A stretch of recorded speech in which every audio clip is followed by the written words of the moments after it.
可以睇到咧，呢一副牌咧好神奇嘅，硬係咧有4張咧係冇反轉嘅喎。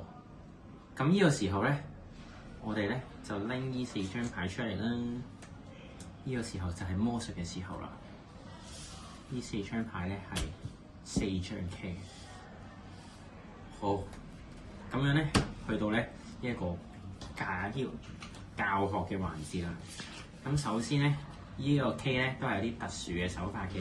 我哋咧需要將咧呢一張 K 咧放喺第1張、第2張、第3張、第4張，跟住第5張啦、第6張啦、第7張、第8張啦，跟住要放喺第9張、第10張、第11張，要放喺第12張。記住咯喎，係第3張、第4張、5、6、7、8、第9張、10、11、12、第12張。呢個時候咧，我哋咧只需要咧由呢個方向開始排列啦。